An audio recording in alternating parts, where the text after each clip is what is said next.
Assalamualaikum warahmatullahi wabarakatuh. Perkenalkan, saya Nurul Izzahran Hamka dengan NIM L0212111088 dari Prodi Manajemen Sumber Daya Perairan. Baik, di sini pada video kali ini saya akan menjelaskan mengenai materi genetika populasi. Baik, di sini saya akan membahas mengenai genetika populasi. Genetika merupakan cabang ilmu biologi yang mempelajari pewarisan sifat atau ilmu tentang gen dan segala aspek di dalamnya. Populasi merupakan sekumpulan individu jenis spesies yang memiliki kemampuan reproduksi di antara sesamanya, yang mendiami suatu ekosistem pada selang waktu tertentu. Maka dapat disimpulkan, jadi genetika populasi merupakan cabang ilmu genetika yang membahas transmisi bahan genetik pada ranah populasi. Selanjutnya, perbedaan sel hewan dan sel tumbuhan. Yang pertama, dari segi ukuran sel tumbuhan lebih besar dibandingkan sel hewan. Nah, yang kedua yaitu pada sel tumbuhan mempunyai dinding yang tersusun dari selulosa, hemiselulosa, liktin, pektin, dan fungsi dari dinding sel ini untuk mempertahankan bentuk sel serta melindungi sel. Nah, dinding sel ini yang menyebabkan sel tumbuhan yang memiliki bentuk kaku dan cenderung tetap. Sedangkan pada sel hewan hanya memiliki membran sel yang tipis dan elastis sehingga cenderung memiliki bentuk yang tak beraturan. Yang ketiga yaitu sel tumbuhan memiliki satu vakuola yang besar yang menempati 90% dari volume sel. Seiring bertambahnya usia, tumbuhan ukuran vakuola juga semakin besar, sedangkan pada sel hewan umumnya tidak memiliki vakuola. Dan perbedaan keempat yaitu pada sel hewan terdapat lisosom. Peran lisosom ini mengandung enzim hidrolitik untuk pencernaan intraseluler, sedangkan pada sel tumbuhan tidak memiliki lisosom karena peranannya diganti oleh vakuola. Perbedaan kelima yaitu pada sel tumbuhan memiliki kloroplas. Kloroplas ini merupakan plastida yang mengandung pigmen hijau daun atau biasa disebut dengan klorofil. Dengan adanya klorofil atau kloroplas akan memampukan tumbuhan untuk melakukan fotosintesis karena klorofil dapat menangkap energi dari sinar matahari. Sedangkan pada sel hewan tidak memiliki klorofil atau kloroplas sehingga tidak dapat berfotosintesis. Dan perbedaan yang keenam yaitu pada sel hewan terdapat sentriol. Sentriol merupakan kumpulan mikrotubulus berbentuk seperti bintang yang berperan dalam proses pembelahan sel. Selanjutnya ada materi genetika. Apa hubungan dari kromosom, gen, dan DNA? Selanjutnya ada gen dan kromosom. Kromosom terletak pada nukleus atau inti sel berbentuk serabut yang disebut dengan benang kromatin. Kromosom merupakan untaian DNA yang membungkus protein histon. Setiap kromosom mengandung rantai DNA. Potongan pendek DNA disebut dengan gen. Gen adalah pembawa sifat yang terbentuk dari barisan basa DNA. Yang kedua yaitu DNA. DNA merupakan polinukleotida yang berbentuk double helix atau untai ganda. Polinukleotida yaitu rangkaian-rangkaian nukleotida. Nukleotida ini merupakan gabungan dari fosfat, gula deoksiribosa, basa nitrogen. Nah, basa nitrogen antara lain basa purin yaitu adenin dan guanin, sedangkan basa pirimidin, timin, dan sitosin. Jadi dapat disimpulkan bahwa DNA merupakan pasangan dari nukleotida dipasangkan dengan basa nitrogen di dalamnya yang beruntai dan berpilin yang akan menjadi kromosom. Selanjutnya ada perbedaan RNA dan DNA. Yang pertama itu letak. Dari segi letak, DNA terletak di nukleus, mitokondria, kloroplas, sedangkan RNA terletak di nukleus, mitokondria, kloroplas, sitoplasma, ribosom. Kedua yaitu struktur. DNA mempunyai struktur rantai panjang untai ganda double helix, sedangkan RNA itu rantainya pendek, untai tunggal dan single strand. Yang ketiga itu gula pentosa. DNA itu deoksiribosa, sedangkan RNA itu ribosa, dan basa nitrogennya itu DNA purin yaitu adenin guanin, dan pirimidin yaitu timin dan sitosin. Sedangkan pada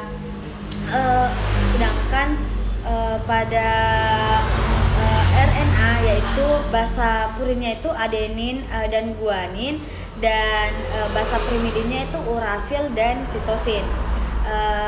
Dari perbedaan fungsi, DNA berfungsi sebagai membawa materi genetik dan mengatur proses sintesis protein, sedangkan RNA berfungsi melaksanakan sintesis protein. Materi selanjutnya yaitu ekspresi gen. Ekspresi gen ini terbagi atas dua. Yang pertama, transkripsi dan translasi. Transkripsi merupakan proses sintesis atau pembentukan RNA dengan menggunakan DNA sebagai template. Sedangkan translasi merupakan proses sintesis polipeptida atau protein dengan menggunakan messenger mRNA sebagai template. Di dalam untai DNA terdapat promotor dan terminator. Promotor merupakan proses awal terjadinya transkripsi, dan terminator merupakan proses akhir dari tahap transkripsi. Adapun tahap-tahap transkripsi, tetapi sebelumnya kita harus mengetahui di mana transkripsi itu terjadi. Transkripsi ini terjadi di dalam nukleus pada inti sel. Transkripsi terjadi secara 3 tahapan, yaitu inisiasi, elongasi, dan terminasi. Inisiasi dimulai ketika enzim RNA polimerase menempel pada promotor. Kemudian RNA polimerase membuka untai DNA dan membentuk mRNA melalui cetakan DNA template. Setelah itu terjadi proses elongasi atau perpanjangan mRNA dari arah 5 aksen ke 3 aksen. Setelah enzim polimerase sampai ke terminator, maka proses transkripsi selesai.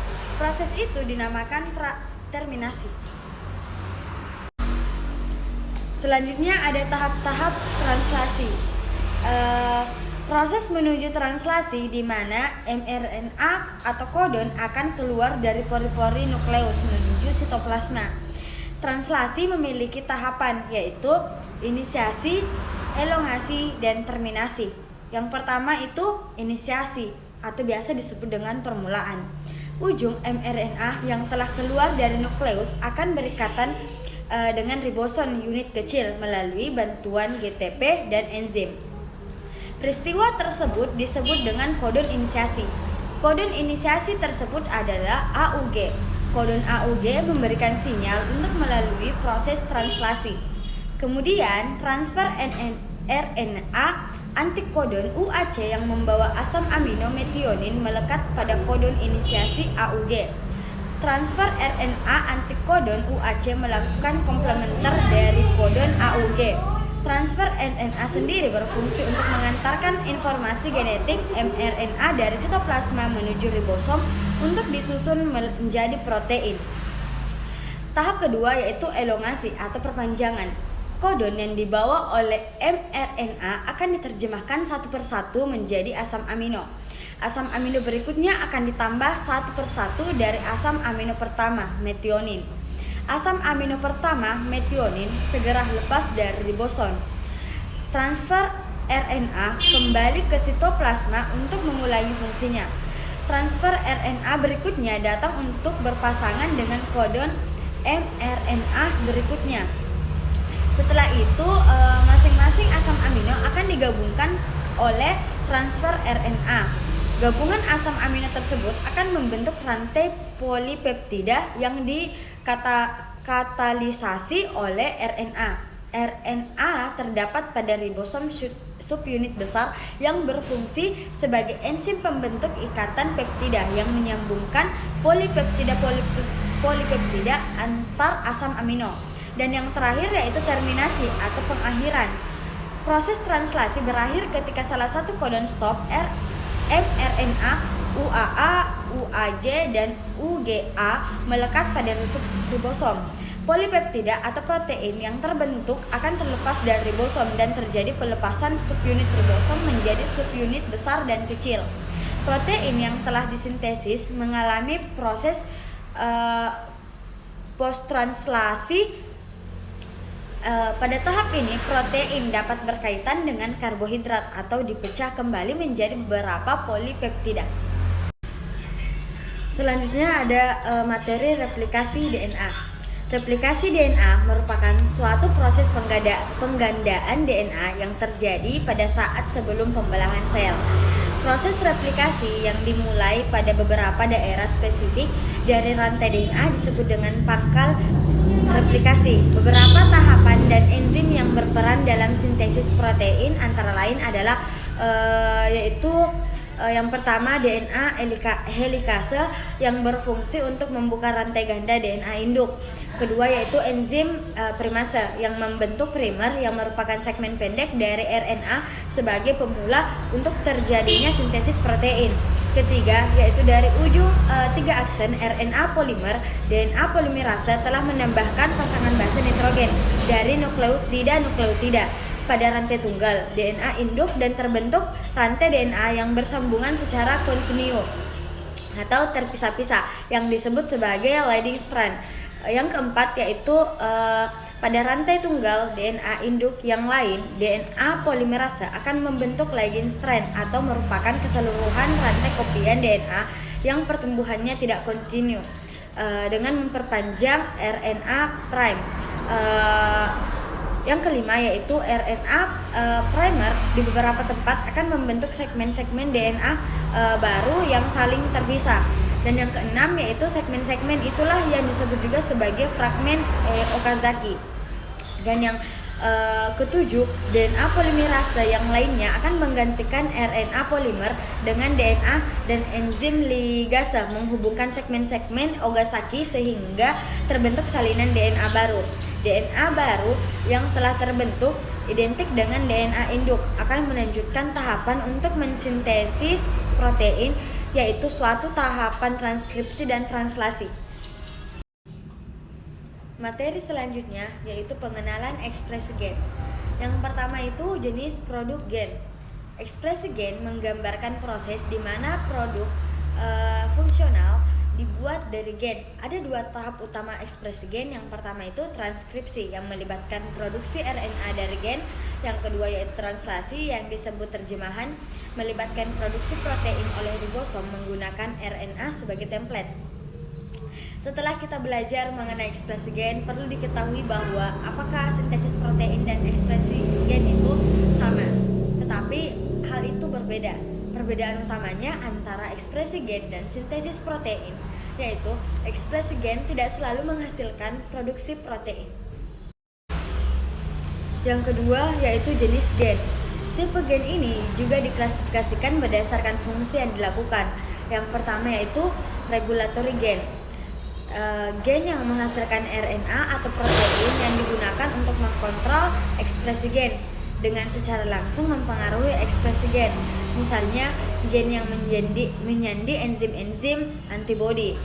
Yang kedua itu struktural gen. Gen yang menghasilkan RNA atau protein yang tidak langsung mempengaruhi ekspresi gen. Misalnya gen yang menyandi otot, tulang, ataupun warna kulit. Selain regulatory gen dan struktural gen, ada juga gen konstitutif. Gen konstitutif ini merupakan gen yang selalu diekspresikan dalam sel tertentu karena ditranskripsi secara terus-menerus. Sedangkan gen non-konstitutif merupakan gen yang dapat dihidupkan atau dimatikan oleh produk daripada regulator gen. Yang ketiga ada ekspresi gen fenotipik. Nah, fenotipik ini merupakan kondisi fisik atau kondisi morfologi. Jadi, ekspresi gen fenotipik menggambarkan hubungan antara ekspresi gen dan sifat-sifat yang diamati dari suatu organisme. Adapun faktor-faktor yang dapat mengubah ekspresi gen fenotipik yaitu regulatory gen dan environmental faktor.